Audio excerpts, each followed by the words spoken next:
Assalamualaikum warahmatullahi wabarakatuh. Perkenalkan saya Muhammad Ilham dengan NIM channel 1119116. Jadi kali ini saya akan melakukan keterampilan CSL pemeriksaan elektrokardiografi. Jadi, ada beberapa langkah klinik. Untuk yang pertama itu ada persiapan alat. Untuk pertama siapkan alat EKG yang lengkap dan siap pakai.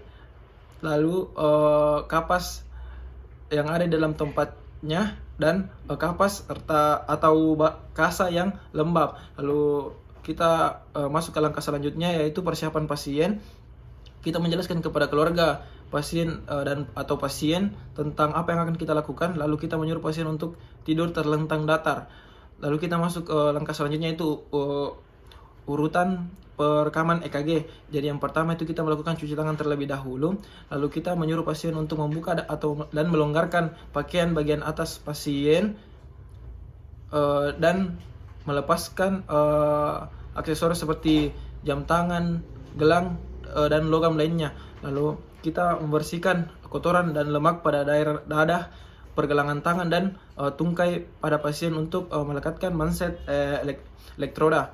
Lalu kita memberikan jeli EKG pada permukaan elektroda, dan jika tidak ada kita menggunakan kapas basah.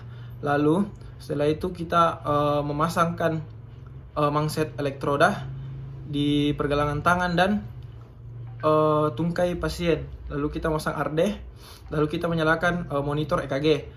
Nah, setelah itu kita menyambungkan kabel pada pergelangan tangan dan tungkai pasien untuk merekam ekstremitas lead seperti 1, 2, 3 dan AVR, AVF, dan AVL dengan cara yaitu warna merah pada tangan kanan, warna kuning pada tangan kiri, warna hijau pada kaki kiri, dan warna hitam pada kaki kanan. Selanjutnya kita memasang elektroda pada daerah dada pasien untuk merekam precordial lead. Nah, jadi ICS 4 pada dengan batas kanan sternum itu sama dengan V1, dan ICS pada batas kiri sternum itu V2, dan ICS 5 pada mid clavicular kiri itu dia V4, dan di antara V4 dan V2 itu ada V3 dan V5, dan garis aksila depan itu sejajar dengan V4 itu V5, garis aksila tengah itu sejajar dengan V4 itu V6, dan garis aksila belakang sejajar dengan V4 itu dia V7, garis kapula belakang yang sejajar dengan V4 itu V8, batas kiri kolumna vertebra yang sejajar dengan V4 itu dia V9, dan lokasi untuk V3 tetapi bagian kanannya itu dia V3R. Jadi untuk V7 sampai dengan V3R itu dia kadang digunakan. Jadi pada umumnya itu kita dalam perekaman itu kita menggunakan 12 lead, yaitu lead 1, 2, 3, AVR, AVF, AVL, dan V1 sampai dengan V6. Nah, selanjutnya kita kalibrasikan 10 mm dalam keadaan 25 mm per volt per detik. Lalu setelah itu kita melakukan perekaman dengan berurutan sesuai dengan pilihan lead yang ada pada mesin EKG. Lalu kita kalibrasikan lagi setelah perekaman. Nah, setelah itu kita menentukan identitas pasien, yaitu nama, umur, tanggal dan jam perekaman, nomor lead, dan pembuat rekaman EKG. Nah, setelah itu kita rapikan alat dan cuci tangan kembali. Lalu kita masuk ke interpretasi. Nah, untuk interpretasi itu kita pada kasus ada kasus ini itu kita lakukan interpretasi. Nah, jadi di sini kita bisa lihat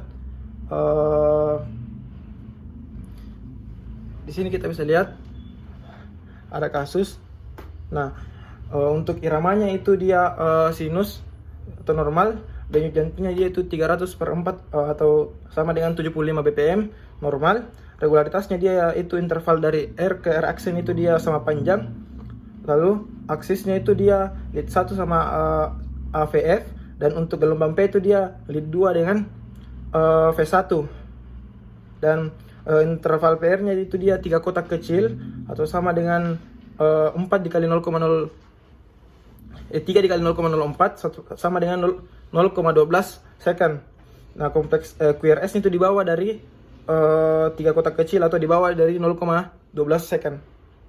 Nah, untuk segmen ST-nya itu dia elevasi pada lead 2, lead 3 dengan AVF, dan depresi pada V1 sampai dengan V6. Lalu